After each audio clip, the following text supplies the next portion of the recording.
আমি যদি জীবনে ১০টা ভালো কাজ করে থাকি তার মধ্যে এটি একটি ভালো কাজ যেটা আমার কাছে অনেক বেশি ভালো লাগার এবং স্বস্তিদায়ক। হ্যালো এভরিওয়ান, আসসালামু আলাইকুম। কি অবস্থা সবার? সবাই কেমন আছেন? আশা করছি যে যেখান থেকে আজকের ভিডিওটি দেখছেন সবাই অনেক বেশি ভালো আছেন। নিশ্চয়ই জানতে ইচ্ছে করছে কি সেই ভালো কাজ, শারমিন আপু কি ভালো কাজ করেছে আজকে আমাদেরকে জানাবে। অবশ্যই আপনাদেরকে জানাবো। আপনাদেরকে জানানোর জন্য কিন্তু ভিডিওটা শুট করা। আপনারা কিন্তু আমার একটা প্রিয় অডিয়েন্স, তো অডিয়েন্সকে কিছু জানাতে, আমার ভালো কিছু জানাতে পারার মাঝে কিন্তু আমার অনেক বেশি ভালো লাগা কাজ করে। তো যাই হোক, সেটা আপনাদেরকে জানাবো। তো গত বছর যখন আমার এই কিচেনটা আমি দেই, তো কিচেনটা দেওয়ার পর কিন্তু অনেক বেশি কষ্ট হতো, মানে এখন তো অনেক গরম পড়ে গিয়েছে। তো এই সময়টা আমাকে রান্না করতে অনেক বেশি কষ্ট লাগতো। সকাল দুপুর বা বিকেল যখনই রান্না করতে যাইতাম অনেক বেশি গরম লাগতো। আপনারা সবাই জানেন যে কিচেনে কিন্তু রান্না করতে বরাবরই সবার অনেক বেশি গরম লাগে, কিন্তু আমার কিচেনটা যেহেতু বারান্দায়, আর বারান্দার টিন তো খুব বেশি উঁচু থাকে না, আপনারা খুব ভালোভাবেই জানেন। দেখতে পাচ্ছেন আমার কিচেন রুমের বারান্দা কিন্তু টিনের দেখা যাচ্ছে। তো চিন্তা করলাম এই গরম থেকে কিভাবে করে একটু রেহাই পাবো, একটু আরামদায়ক হবে আমার রান্না বান্নাটা। এই চিন্তা থেকে আমি ভাবতাম যে কি করা যায়।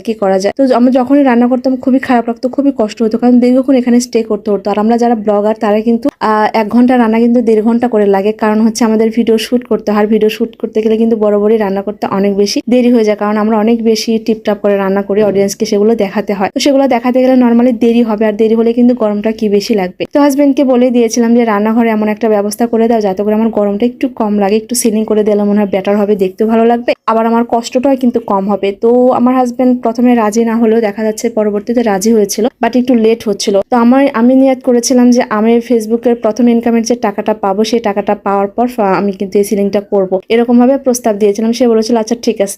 তো ফাইনালি কিন্তু আমার ফেসবুকের ইনকামের প্রথম পেমেন্টের টাকা দিয়ে কিন্তু আমার এই কিচেন এবং বাথরুমটা সিলিং করে নিয়েছিলাম। আপনারা অনেকে সেই ভিডিওটা দেখেছিলেন। মাশাআল্লাহ, সিলিং করার পর ফাইনালি কিন্তু বুঝতে পেরেছি যে আমার জীবনে 10টা ভালো কাজের মধ্যে কিন্তু এটা একটা ভালো কাজ, যে আমার নিজের ইনকামের টাকা দিয়ে আমার পছন্দের কিচেনে সিলিং করতে পেরেছি। আর সিলিং করার পর কিন্তু আমি খুবই স্বস্তিদায়ক ভাবে এখন রান্না বান্না করতে পারি। রান্নাঘরে তো গরম থাকবে, বা মাথার উপরে গরম, আবার রান্না করছে সেখানে গরম, মানে মাথার উপরে নিচে সব জায়গায় যদি গরম থাকে, একটা মানুষ কতক্ষণ ওখানে স্টে করতে পারে বলেন তো? আর আমরা তো ব্লগার, অনেকক্ষণ থাকতে হয়। সবকিছু মিলে এখন এত বেশি ভালো লাগে যে ফাইনালি সিদ্ধান্তটা নিয়েছিলাম যে কিচেন রুমে সিলিং করা, না হলে কিন্তু আজকে আমাকে সেই কষ্ট করে রান্না বান্না করতে হতো। মাশাআল্লাহ, আমার কিন্তু অনেক বেশি ভালো লাগে। আর আমার কিচেনটা কিন্তু অনেক আপু ভাইয়ারা অনেক বেশি পছন্দ করেন। তো আমার পছন্দের সাথে যে কিছু আপু ভাইয়ার পছন্দ মিলে গিয়েছে, এটা কিন্তু আমার অনেক বেশি ভালো লাগে, কারণ দুনিয়াতে কিন্তু অনেক সুন্দর সুন্দর কিচেন আপনারা দেখবেন, ঠিক আছে, কিন্তু যার যার কিচেনের ডিজাইন তার কাছে ভালো। আমার কিচেনের ডিজাইন আমার কাছে মাশাআল্লাহ ভালো, কারণ সারাক্ষণ আমি এখানে থাকি আর আমার পছন্দ করে, বিশেষ করে আমার ভালো লাগা থেকে এবং আমার ভিডিওর জন্য কিন্তু এই কিচেনটা আমি বানিয়েছি মাশাআল্লাহ। এবং কিচেনটা বানানোর পর যখন রান্না বান্না করি তখন কিন্তু অনেক বেশি ভালো লাগা কাজ করে, আর যখন আপনাদের সাথে শেয়ার করি তখন তো ভালো লাগা আরো বেশি কাজ করে। তো আজকের ভিডিওটি সবার কাছে কেমন লেগেছে? আশা করছি সবার কাছে অনেক বেশি ভালো লেগেছে। আমার মনের কিছু কথা আপনাদের সাথে শেয়ার করলাম। আশা করছি আপনারা অনেক বেশি খুশি হয়েছেন, যারা আমাকে সবসময় অনেক বেশি ভালোবাসা দিয়েছেন। আর আজ